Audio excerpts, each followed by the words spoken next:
Sean bienvenidas y bienvenidos a una nueva edición de Entrevistas Metal Index. Nos trasladamos nuevamente a la gran escena chilena. Nos vamos a trasladar a Santiago para conversar con uno de los productores, ingenieros de sonido, ingenieros de mezcla más importantes del país austral. De verdad que nos sentimos muy orgullosos, sobre todo por la relevancia que tiene este gran personaje, que le ha dado muchísimo, sobre todo contribuyendo a una muy buena calidad, un muy buen nivel de producción que le ha brindado en sus asesorías, en los estudios, por supuesto, que ha trabajado, sobre todo en uno principalmente en el cual se encuentra haciendo sus labores.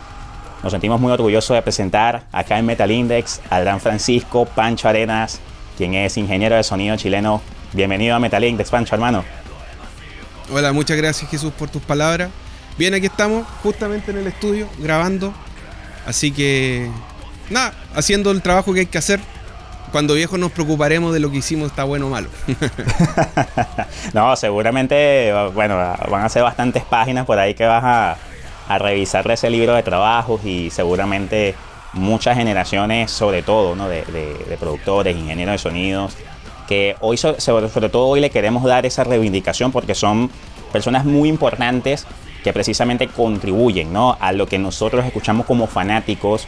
Cuando nosotros decimos, oye, qué brutal suena este disco, qué genial suena esta banda, hay muchísimo que ver, y sobre todo culpa a estos señores que hacen un espectacular trabajo. Y por supuesto, el día de hoy representando no solamente el talento del nivel de producción, de ingeniería en sonido que tienen los chilenos, sino también, decirlo así, de los latinoamericanos. Importante, Pancho, invitar, hermano, a todas aquellas personas que por primera vez están viendo Metal Index a suscribirse a nuestro canal, para que por supuesto no se pierdan absolutamente nada. Seguir las redes sociales de Pancho Arenas. Te voy a dejar acá en la descripción de acá del video en YouTube todos los enlaces de sus redes sociales, así como por supuesto también de su canal de YouTube. Ahí por allí unas cositas bien interesantes que puede seguramente servirles de ayuda, para que por supuesto podamos, ¿no?, aprender, y algunas cositas, algunos truquitos que seguramente van a ayudar a todas esas personas en Latinoamérica, en España, a desarrollar sus trabajos.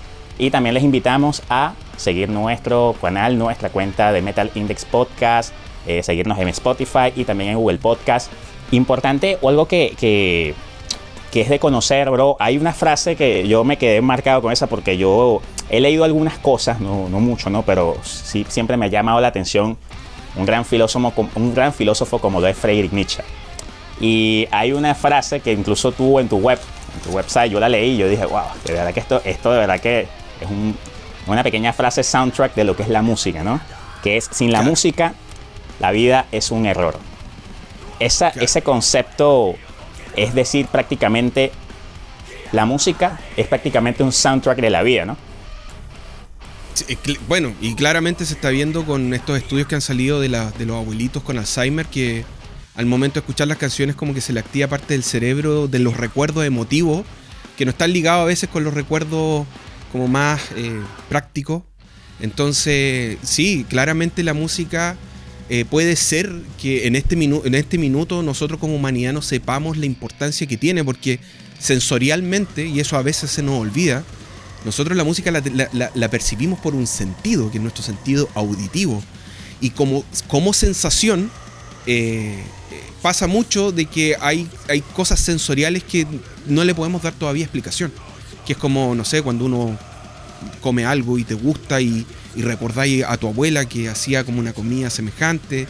Y lo mismo en la música. Entonces, sí hay mucho de filosofía y hay mucho de misterio aún en el registro, y al final creo que el rol que siempre busco cumplir dentro de un proceso de grabación de un disco es justamente poder ir más allá del sonido en específico, de que suene bien. Ya para mí eso no es relevante, no es un elemento importante dentro del proceso, porque lo que sí me interesa transmitir es lo que realmente quiere transmitir la banda, qué quiere decir. Hay muchas personas que puede que el death metal en particular, que gritan, que a veces no se entiende o no se percibe mucho el mensaje. Ese mismo mensaje tiene que de alguna u otra manera estar mancomunado con cómo suena, cómo se percibe y dónde estoy, para que de esa manera la percepción auditiva de lo que quiero expresar sea mejor encontrada. Por eso también hablamos de This Darkness Feels Alive, porque pasa eso. Es un disco en particular de Overture muy oscuro que se grabó se hizo en un proceso donde todos los músicos estaban como con cierta depresión y estaban como muy aproblemados por las situaciones particulares de cada uno de ellos. Y eso lo quise, aunque sea algo negativo, lo quise rescatar y lo quise llevar a la música. Y esa canción en particular busca eso de lo oscuro, de lo profundo que puede ser un proceso depresivo y qué tan hondo puedo llegar a estar en ese proceso depresivo. Entonces, al final, eso es lo que yo particularmente busco en las canciones, que varía dependiendo del proyecto, solamente eso lo utilizo como ejemplo. El poder entregar un mensaje. Al final la música es un mensaje. Y quién es el fanático que va a escuchar, en este caso la canción, es quien en realidad no te gusta como suena, sino que comparte lo que tú estás diciendo en la canción. Entonces ahí es donde realmente está la persona que es fanática de una banda o que me gusta lo que dice, porque tiene la misma visión que tengo yo. Entonces, una cosa muy interesante que prácticamente que yo creo que podemos también caer en concordancia, ¿no? Es que ahora la música se ha vuelto más experimental, se ha vuelto la música mucho más abstracta, e inclusive ya se puede decir que los mismos sonidos, ¿no? Ya están transmitiendo un mensaje. O sea, ya prácticamente el sonido te está transmitiendo un concepto. Precisamente tú lo decías también en el caso de Overture, ¿no? Quizá no hay un mensaje quizá no hay un mensaje claro al escuchar la letra, por obviamente lo que es el gutural. El gutural es una manera, una expresión de cantar donde se distorsiona, ¿no? Un poco la manera de entender, ¿no? Al oído, pero la música en sí te está generando sensaciones, te está generando un viaje. Entonces hay unas atmósferas también interesantes. Yo creo que es una banda muy interesante. Yo creo que muy pronto vamos a tenerla por acá, por nuestro canal en Metal Index para entrevistarla. Seguramente va a agradar mucho lo que esta banda puede transmitir, sobre todo, ¿no? Sobre todo yéndonos un poco en lo general. Es esto precisamente, ¿no? Ya la música en sí ya no está solamente siendo algo que acompaña una letra, sino que ya está yendo mucho más allá. Es que tiene que ir más allá, porque yo cada vez siento que el público está en busca de eso. Hoy en día, no sé si discrepando un poco con lo que tú mencionas, pero a mí me pasa como oyente, más que como productor, es que de alguna otra manera el metal, lo que estamos hablando, ha empezado a recoger muchas herramientas de la música popular, del pop. Ya en estructurar la canción, si, no sé, vámonos a los años 90, el Covenant de Morbid Angel. Si tú escuchas el Covenant de Morbid Angel, es muy difícil poder encontrar una estructura musical así. Estrofa 1, estrofa 2, coro, vuelve a hacer otra estrofa, un coro, después solo, outro o coda. Estructuralmente no tiene eso, está ajeno a eso. La mismo de Death, por darte un ejemplo, el Symbolic, te diría que es como el primer disco de metal como extremo que le hace un guiño a la popularidad, a la capacidad de poder retener una canción que no cambia en el tiempo. Hoy en día te encontráis con bandas como Periphery, como Gojira, como Korn, como todo ese tipo de música hoy contemporánea, que aunque pueda sonar igual de extremo de lo que yo te estoy mencionando como Morbid Angel, son bandas populares, es una banda de pop. Estructuralmente tú le puedes encontrar todas esas secciones dentro de una canción.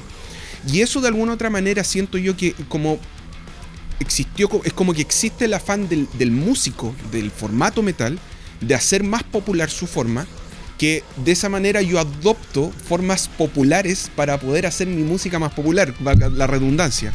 Pero de alguna otra manera siento que el metal ha perdido esa chispa que tenía en el inicio de la experimentación, como tú decías. Hoy en día son muy pocas las bandas que a mí me llaman la atención en el concepto experimental.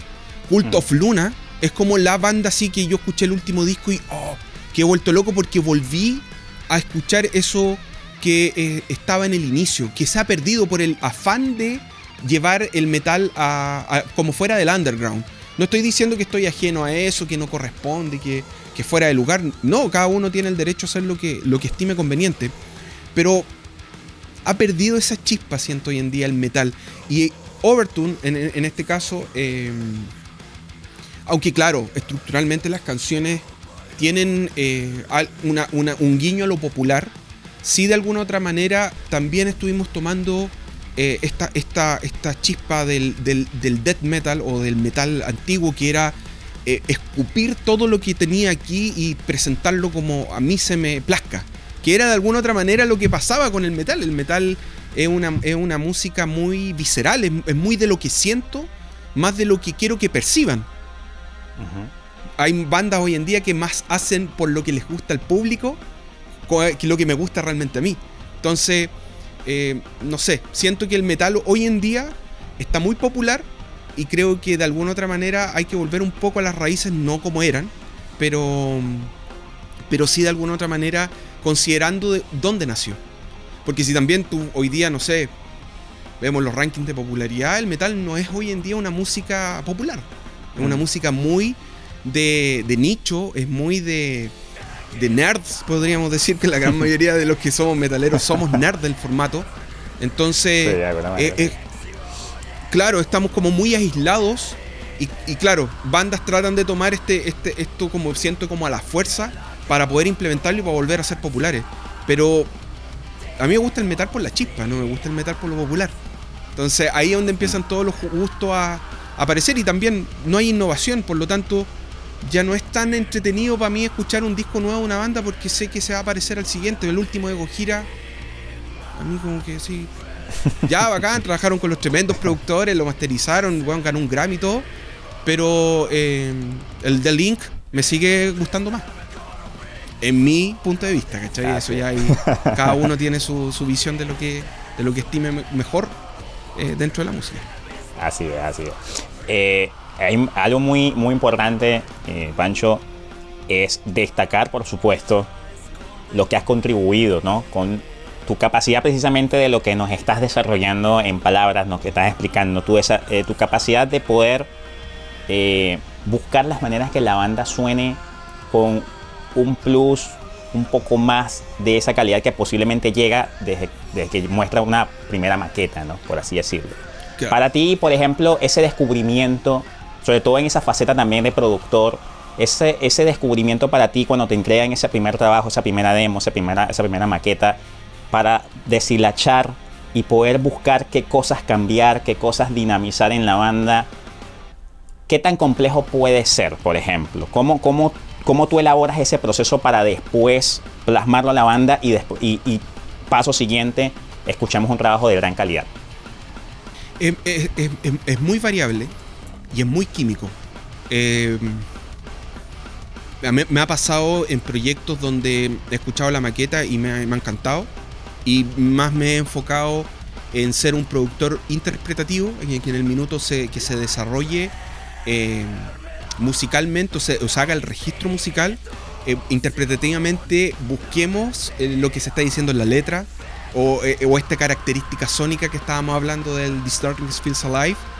Y me ha tocado otras producciones donde, claro, me han llegado canciones y las he estructurado, he propuesto riff, he propuesto letra, he escrito letra en algunas bandas, ¿cachai? He grabado como músico en algunas bandas, secciones en guitarra, secciones en bajo. Entonces es muy variable y es muy heterogéneo y depende mucho de cada proyecto en particular. No es algo que para mí es un elemento estandarizado que siempre sucede. Por ejemplo, ¿cuál considerarías tú, poniéndote de los trabajos que has hasta el momento desarrollado, ¿no? ¿Cuál considerarías que ha sido el más difícil y cuál el más, vamos a decir, más fluido, que has trabajado, yo creo que de la manera más orgánica que ha calzado en ti? Así como difícil, no tengo una... No he tenido la sensación que me he encontrado así, que me enfrenté a una situación que no pude, o no estuve a la altura, o me costó mucho. Así como difícil. Mira, no fue un disco difícil para mí, pero la banda se declara que hace stress metal, que se llama, es una banda nacional que se llama Audio Psicótica. Y que su música es súper estresante. Y recuerdo cuando estuve mezclando el disco, me transmitió ese estrés y estuve, creo que en el proceso de mezcla, un poco más estresado de lo que realmente debía ser, pero por un lado como que estaba feliz porque de alguna otra manera lo que declaraba la banda ser lo estaba sintiendo. Era fiel, perfecto. Claro, pero no fue algo difícil ni complicado. Es más, en ese disco yo participé como bajista y como guitarrista en varias secciones del registro. Y la más fluida, pues son varios en realidad, pues fue el de Recrucite y el de Cycle. Es un disco que lo escupimos en 6 meses. Desde el minuto que entramos a grabar hasta que estaba el máster listo. El de Overtown, aunque fue un proceso largo porque nos tocó mucho del proceso de mezcla en pandemia, que lo tuvimos que hacer de manera online, fue un proceso también de una forma bastante cómoda y tranquila. En realidad, como te digo, no tengo así en mi cabeza como algo que pueda decir tenga como una mala experiencia o como que me haya pasado algo extraño. Sí, claro. Con eso del estrés, eso es lo que recuerdo, que sí me sentí estresado y por un lado estaba feliz porque me sentía estresado con una banda que se declaraba stress metal. Entonces estábamos bien, estaba bien la cosa, ¿cachai? Está buena. Como catalizador estaba bien. Está muy buena esa. Algo que tenemos que por supuesto, primero mencionar, vamos a dar aquí este pequeño break de, vamos a decir, publicidad, invitar a todas aquellas personas a seguir las redes sociales del amigo Pancho Arena, su website, redes sociales, Facebook, Instagram, Twitter. Tienes TikTok también, allí sales en el estudio allí haciendo algunos pasitos para, tú sabes, para promocionar allí tus cosas, a la actualidad.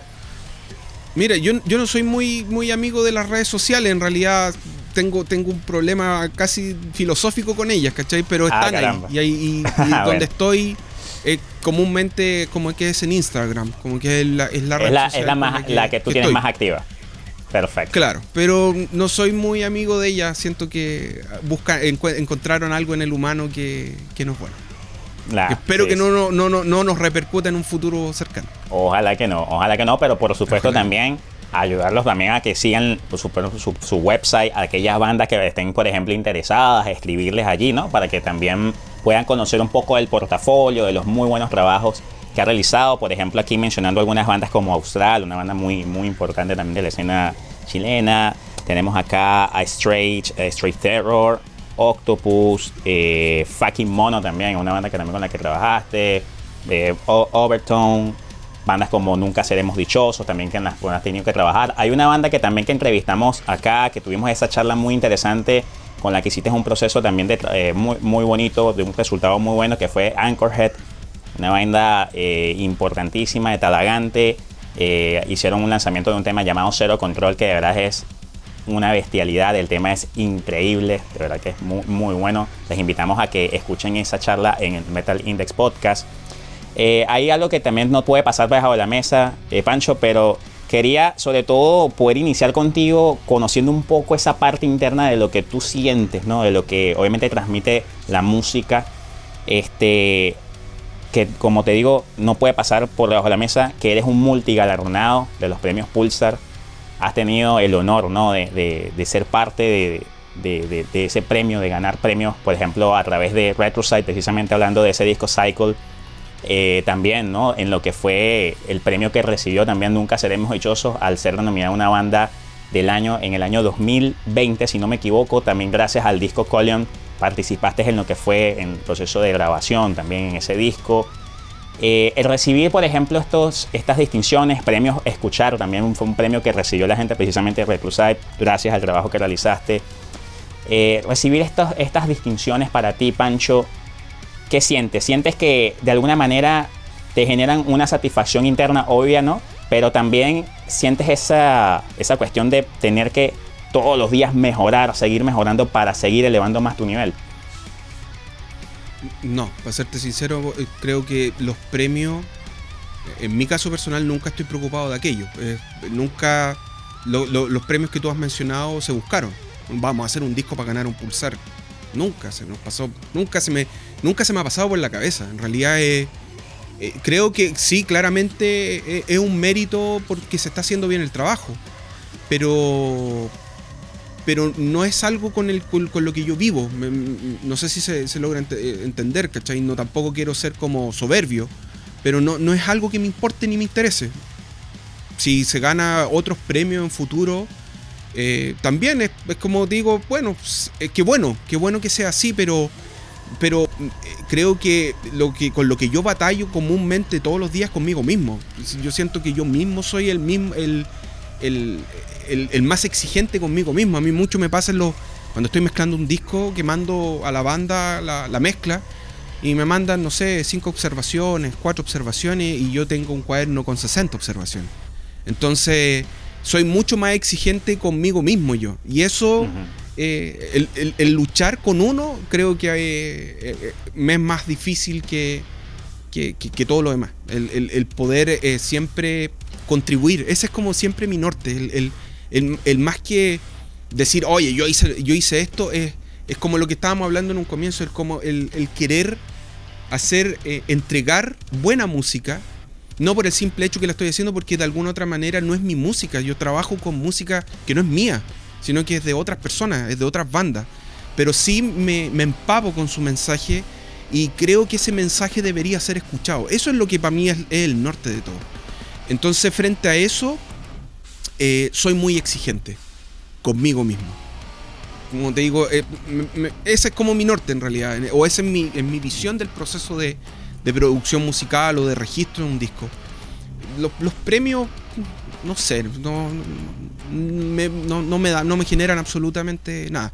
Agradecido de aquello, pero no es algo que me mantenga, ¿me cachai? Hoy día parado y que, oye, me gané un par de Pulsar. Me da exactamente lo mismo. Si quieres sonar soberbio. Genial. No, está perfecto, porque precisamente tu idea no es precisamente eso que tú dices, ¿no? Lo que quizá puede ser que un premio, o sea, puede ser una cuestión también que inclusive se le entrega sobre todo a ese trabajo realizado, ¿no? A ese trabajo realizado en conjunto, por así decirlo, ¿no? También por el hecho de la banda. Tú lo has dicho. No soy solo yo. Somos 5, 6 personas. Somos un equipo. Son 6 cabezas que están pensando. No soy yo el único que piensa y los otros no tocan. Siempre me he sentido parte de aquello. Siempre he dicho, 6 orejas escuchan mucho más que 2.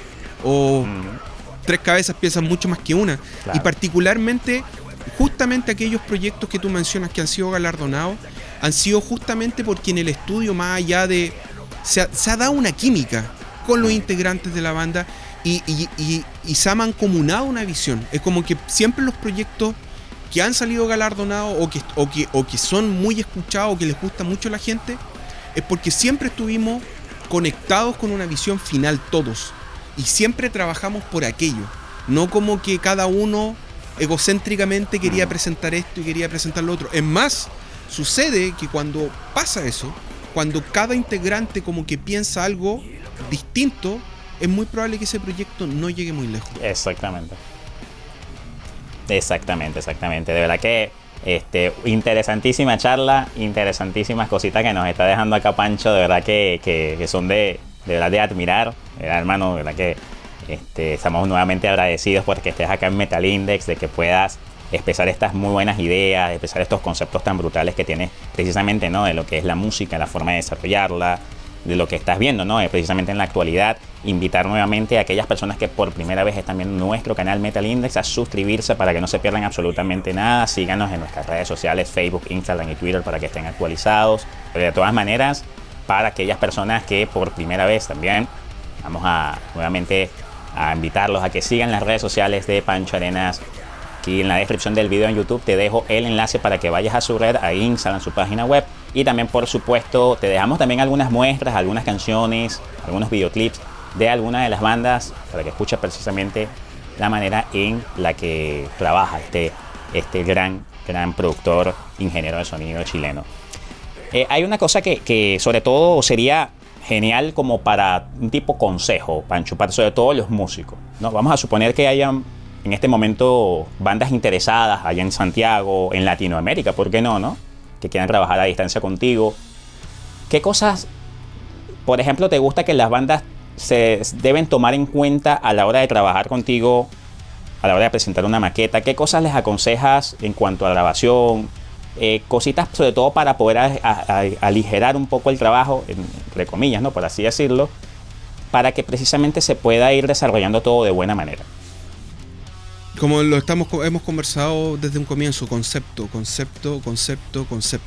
Es lo más primordial en un proyecto. En cualquier proyecto que uno se desenvuelva, sea musical o no sea musical, cuando tú mejor te desempeñas, cuando tienes sumamente claro el objetivo que tiene ese proyecto. Y justamente cuando ese proyecto carece de eso, tienden a pasar estos como problemas en el proceso del desarrollo del proyecto. Entonces, para mí es súper relevante que una banda sepa lo que está diciendo. Hay muchas veces que tú me enfrenté en un comienzo con bateristas que no sabían lo que cantaba el vocalista, con bajistas que nunca entendieron la línea melódica de la voz.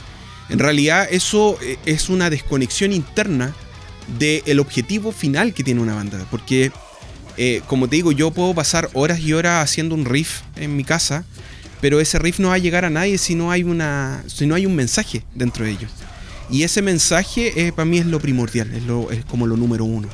Aunque he trabajado con muchos proyectos instrumentales, que eso también no significa que no haya música de fondo o no haya un mensaje de fondo, porque sí lo hay, se busca de otra manera, pero el lineamiento de los músicos en relación a un objetivo, y cuando ese objetivo está claro, créeme que todo es sumamente fácil de desarrollar, porque el concepto te ayuda a enfocarte en la sonoridad que tú quieres obtener, en el cómo debo ejecutar la obra que estoy realizando y en dónde debo en este caso registrar esa obra para poder lograr mi objetivo final. Entonces, cuando lo tengo eso claro, se te da todo súper fácil, y se te da todo súper fácil, te sale más barato hacer el disco, se da todo mucho más cómodo, todos se están remando como para el mismo lado. Cuando se carece de eso, en realidad es una bomba de tiempo. Hay muchas bandas, claro, nosotros hablamos de proyectos que han resultado perfectos y han funcionado y todo eso, pero también hay muchas otras bandas que no han sobrevivido el proceso de grabación de un disco, porque el proceso de grabación de un disco para el mismo músico es un proceso de catarsis. Están enfrentándose a sus límites y están llevando, y yo los estoy empujando a dar el 100 para poder obtener el 100 de todos dentro del disco. Entonces eso a veces genera catarsis interna que hacen que los proyectos exploten. Es súper simple. Entonces el objetivo claro siempre obtiene buenos resultados, siempre. Hay un trabajo, hay un trabajo que es muy interesante, que fue uno que por allí leí, ¿no? De que tu primer trabajo, digamos, de estudio, tu primer trabajo en serio, por así decirlo, fue con Cuervos del Sur. Y fue precisamente trabajando con una demo. Eso para ti, digamos, en lo personal, ¿cómo detonó en cuanto al descubrimiento de lo que ya tú conocías, ¿no? Porque ya tú estabas precisamente en ese proceso de formación para ya, digamos, ser, ¿no? el ingeniero que ya eres actualmente reconocido. Pero precisamente el haber trabajado en esta maqueta, en esta demo con Cuervos del Sur, para ti, en todos los sentidos, digamos, que explotó, fue un descubrimiento también para ti en lo personal. Si me voy a esa época, no, porque todos estábamos... los Cuervos del Sur eran una banda que estaba partiendo también y que eran desconocidos en esa época. Y que a mí me llegó una demo, porque en esa época yo estudiaba y teníamos que grabar un EP. Ese era como el proyecto que había que desarrollar en el estudio de grabación. Registro un EP. Entonces, la única forma nosotros que vimos de poder obtener bandas e insumo para el registro de este EP era levantar un concurso de bandas y que las bandas nos enviaran la demo que habían realizado de manera muy autóctona en su casa, y hacer un concurso de ello, y el concurso final era el registro, en este caso de su demo. Y dentro de esos discos que llegaron, llegó el de los Cuervos del Sur. Y obviamente yo lo estaba organizando, escuché los discos y escuché los Cuervos del Sur, me encantaron y me lo guardé inmediatamente el disco. Y le pasé todos los otros discos que sobraron a mis compañeros. Entonces ahí fue donde conocí a los Cuervos, pero no fue porque la música que ya hacían era maravillosa, ¿cachai? En ese disco hay muchas canciones que son himnos también de la banda, Anciano Sol, me acuerdo que grabé. Me pasó algo muy raro, yo en esa época grabé una canción que se llamaba El Trueno, que hoy en día, después cuando grabé el último disco, porque también lo grabé, y reversionaron esa canción y hoy día se llama El Trueno y el Relámpago, que fue una canción que yo registré hace más de 15 años. Entonces, eso es bonito, el poder reencontrarse con cosas que uno hizo muy de niño. Es más, esos demos yo los tengo y como ahora yo trabajo con los Cuervos del Sur como ingeniero en sonido para shows en vivo que hacen acá en Chile, escuchamos las maquetas y nos reímos porque Jaime, el vocalista, cantaba casi 2 tonos más arriba de lo que hoy día es, así con una voz súper limpia, súper aguda, y hoy día es como con una voz barítona, ronca. Eran como otros seres humanos. Ahora, de esa alineación de músicos, hoy en día solo hay 2, que son los primos, que es Peter y Jaime, guitarrista y vocalista, que ellos son primos. Y también se dio que ellos eran oriundos de Curicó, y yo era oriundo de Talca, que son ciudades que están muy cercanas en la 7ª región, acá en Chile. Entonces como que también hicimos miga, venimos de afuera a la capital, a Santiago, y también por ahí como que no hicimos, y hubo mucha química en el sentido, yo creo que y hoy en día también sucede porque como que somos muy cercanos en edad todos, entonces como que fuimos criados como en la misma época, como que tenemos gustos todos similares, como que también ese proyecto de alguna otra manera estamos como todos enfocados en obtener algo en particular, y trabajamos por ello. Entonces fue algo bonito. Hoy en día lo miro bonito, pero en el momento que lo estábamos haciendo es algo súper visceral, hay que hacerlo y teníamos que hacerlo porque era la nota para poder pasar el ramo. Qué brutal, sobre todo esas interesantes anécdotas, ¿no? Y sobre todo, como tú dices, ¿no? Lo bonito que es prácticamente también el poder sacar, ¿no? Esas canciones que también de alguna manera han sido muy importantes y que se le dé otra cara, ¿no? Otra frescura también, y sobre todo con la madurez que ha tenido la banda durante los años. Cuervo del Sur es una de las bandas, yo creo que de las más importantes, sobre todo del rock y el metal raíz en Chile, y yo creo que es importantísimo también que la sigan. Yo creo que les invitamos también a seguirla, es importantísimo. Le invitamos a toda la gente también en Latinoamérica a escuchar esta muy, muy maravillosa banda chilena. Y yo creo que aquí también, ya sobre todo para ir ya culminando, Pancho, hay que mencionar algo que es importantísimo, sobre todo para ti en el gremio, ¿no? Mencionar a aquellos, sobre todo ingenieros de sonido, si quieres empecemos por aquellos, sobre todo que tú admiras muchísimo en la actualidad o que han sido parte de la historia de la música en Chile, por así decirlo en general, ¿no? Algunos también que quieras destacar dentro del rock y metal. Hay uno muy, muy bueno que incluso hemos tenido también la oportunidad, ¿no? Que también ha sido muy referenciado en Chile, como es el amigo Pepe Lastarria. Han coincidido también ustedes con algunas bandas con las que han trabajado inclusive en unísono. Una de ellas, por ejemplo, nombrando por allí a Nunca Seremos Dichosos, ahora Maguisa, precisamente en el disco Colion, ¿no? Colion, que es un gran álbum. Bueno, el de Angkor Head fue la misma dupla. Los dos trabajamos juntos también en ese disco. Bueno, en el Cuervos del Sur también trabajamos juntos, y hay muchos discos que hemos estado juntos. Con Pepe yo te podría decir claramente dentro de mis pares con los que trabajo o que estoy hoy en día acá, claramente Pepe es un amigo. Es como hemos compartido muchas más cosas allá de grabar discos. Yo soy el sonidista de sala de All Tomorrows y mi hermano es bajista de All Tomorrows, entonces hay algo más de fondo, ¿me cachai?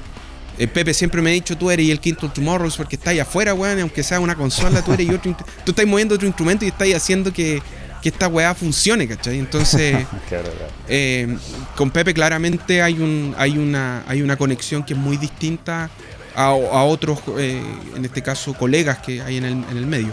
Obviamente acá trabajo en Estudios del Sur, que es como el que está a cargo, el asistente, que es Ignacio Portales, que él es siempre mi asistente acá. Él me aguanta todas mis locuras, si quiero probar algo él está dispuesto a aquello. Son jornadas súper extensas que yo te estoy hablando, que el poder montar. Hoy día estamos grabando las baterías y las guitarras del nuevo disco de Exocet, y en el montaje de batería ayer estuvimos 12 horas. Entonces no es menor, y hay que estar dispuesto a poder estar trabajando 12 horas continuas, y en ese sentido mi amigo Nacho es el número uno. Y de la escena internacional, por ejemplo, ¿cuáles, por ejemplo, ingenieros de sonido, productores a nivel mundial, por lo menos en la actualidad o históricos, son para ti también una referencia? Por ejemplo, que te gusta mucho sobre todo la forma en que trabajan. Andy Wallace es como mi referente, por sobre todas las cosas, que ha trabajado con Slipknot, con Linkin Park, Slayer. Es que no sé, podríamos estar hablando un día de todos los discos que ha hecho y que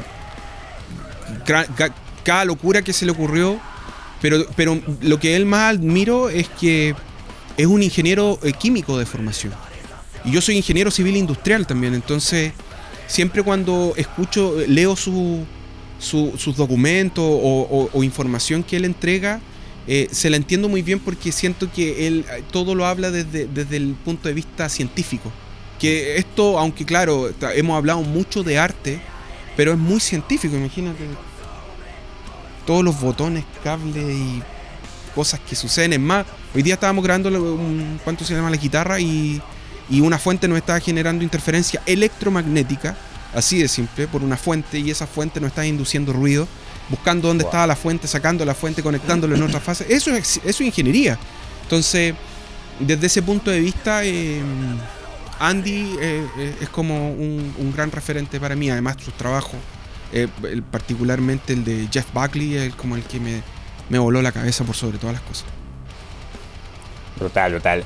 Y también precisamente de eso, ¿no? Hablando un poquito, si quieres, por ejemplo, decirnos precisamente de lo que ha sido los retos que ha enfrentado, también un poco lo que es la ingeniería en sonido, el hecho de que también se ha democratizado, ¿no? Por así un poco más el hecho de que ahora muchos músicos pueden, ¿no? Digamos, estudiar algunas cosas, estudiar ciertas cositas por YouTube, pagar ciertos cursos que les ayudan a mejorar un poco lo que es ese proceso de maquetizar, de entregar una demo, e inclusive algunos que tienen la posibilidad incluso de crear su propio trabajo, de autogestionar su propio trabajo, de autoorganizarlo e inclusive lanzarlo a sí mismo.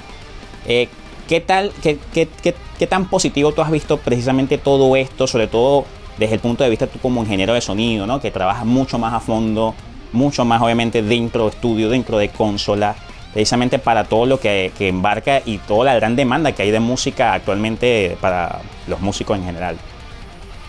Bueno, dentro de mi carrera como ingeniero, muchos años, y yo te diría que puede ser que el año pasado, como a mediados del año pasado dejé de hacer, yo formé muchos ingenieros en sonido. Trabajé mucho en universidades y institutos acá en Chile, en formación formal de ingenieros en sonido y técnicos en sonido. Y también muchos alumnos particulares. Entonces, como te digo, sí creo en la democratización de la educación, particularmente más allá del músico en sí. Y hoy en día en realidad estamos viviendo en eso, pero es un arma para mí de doble filo. Porque claro, te puedes encontrar en YouTube, que es nuestra gran fuente videográfica que hay, con mucha información verdadera, pero hay mucha más información falsa que de alguna otra manera te hace trastabillar y perder tiempo, que al final es en lo que siempre todo esto se traduce en el tiempo. Ahora, como buen profesor, el mejor aprendizaje que uno puede tener es haciendo mal las cosas, aprendiendo y autoanalizando por qué hice mal o por qué no me funcionó esto, y desde ahí mejorar hacia adelante. Por lo tanto, creo que el mismo requerimiento del ir creciendo como profesional y como ser humano va poniendo los límites hasta donde yo realmente puedo estar y quiero estar. Porque si me frustro con un proceso de desarrollo, hasta ahí llega tu proceso de desarrollo. Porque lo más probable, y particularmente en la música, es que si lleváis 6 años haciendo música y no ha funcionado, es muy probable que al 7º año un día todo funcione. Entonces, esta es una carrera de fondo muy larga, de mucho desarrollo y de a veces, que a mí me pasa mucho a veces los proyectos que están como preocupados de ser populares, de que, oye, ¿cuánta gente me va a ver con esto? O siempre como que se busca de una manera muy calculista el deseo de ser popular. Cuando los grandes artistas, en mi caso particular, mi banda favorita número 1 es Queen. Queen no se hizo famoso por Freddie Mercury. Se hizo famoso porque era una banda de bar y hablaba los problemas de la gente que iba al bar. Entonces eso los popularizó. No los popularizó su sonido o cómo se vestían. Obviamente eso contribuyó posteriormente, pero era nuevamente su mensaje, lo que ellos querían entregar y decirle a la gente.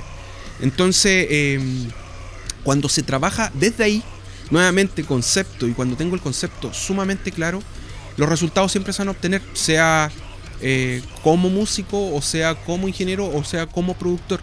El productor musical, su nombre de pila es producir música. Entonces, el productor musical que no produce música no es productor musical, si es lógico, ¿cachai? Entonces, siempre el músico también es productor musical y tiene que hacer canciones, no tiene que frustrarse porque la última canción que hizo no funcionó. Bueno, lo más probable es que la que le siga sí funcione. Y lo más probable es que 3 discos después funcione más. O 3 discos después recién la banda se dio cuenta, o en este caso el fan se dio cuenta que había hecho 3 discos antes y se dio cuenta que el segundo disco era el mejor disco de la banda y que cómo no lo había escuchado, que a mí me pasó con el Domination de Morbid Angel.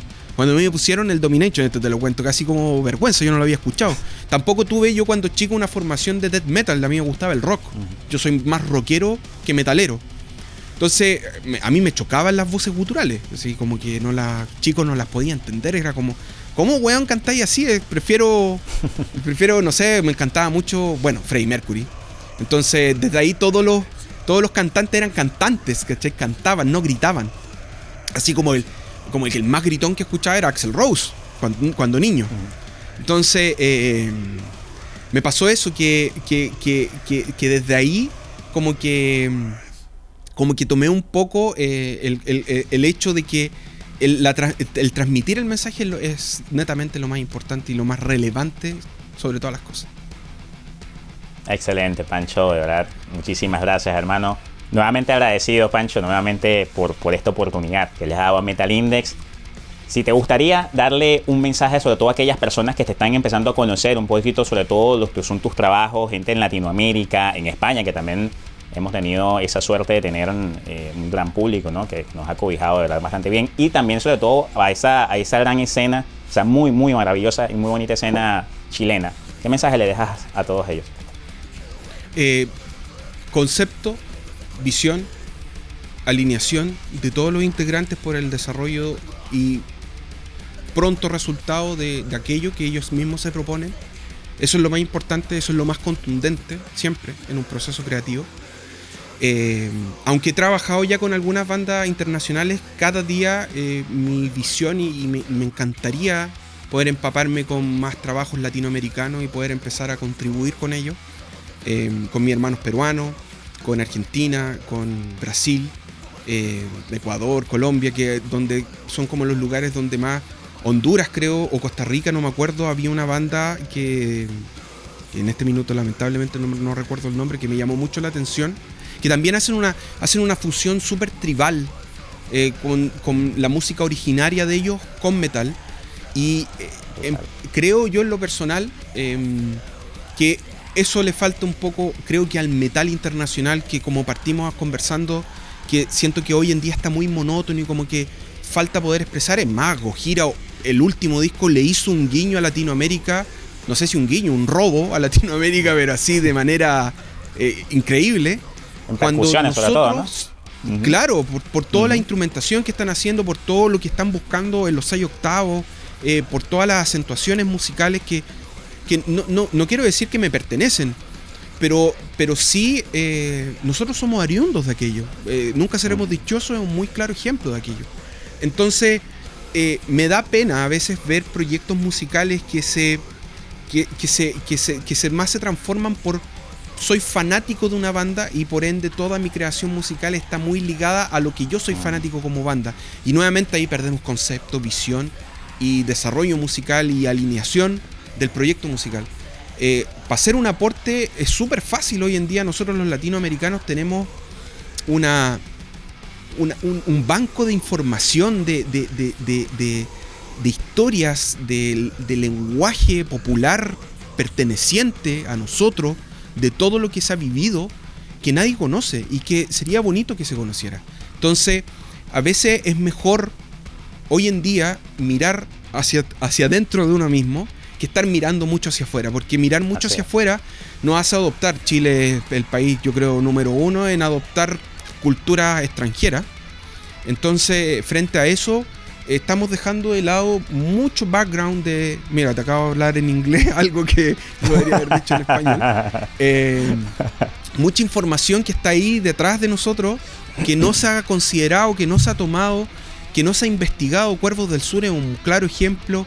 Nunca seremos dichosos es un claro ejemplo de ir a tomar eso que nos pertenece por el hecho de ser de acá y transformarlo en un arte.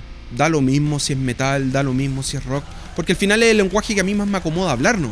En la música es así hablo. Yo hablo español, no hablo inglés, o no hablo francés, pero sí hablo español.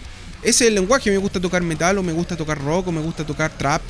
Da lo mismo. Eso ya es otro tema. Pero ahí hay mucho, aquí hay mucho. Solamente el músico tiene que abrir los ojos y escuchar. A veces quiere ser más escuchado que escuchar las cosas que suceden. Así es. Ese sería, yo creo, mi consejo. No, brutal, Pancho, de verdad. Estamos súper agradecidos, hermanos, nuevamente por esta oportunidad que le brindas a Metal Index.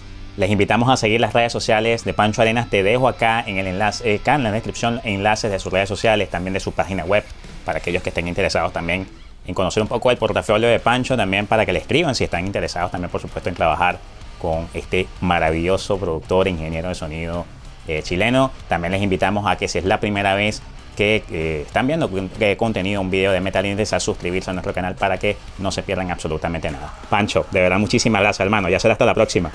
Muchas gracias a ti, Jesús, y que siga todo funcionando y que siga todo adelante. La pandemia hay que trabajar igual, así que a darle música a todos. Así es, hermano, de verdad, muchísimas gracias. Ya será hasta la próxima.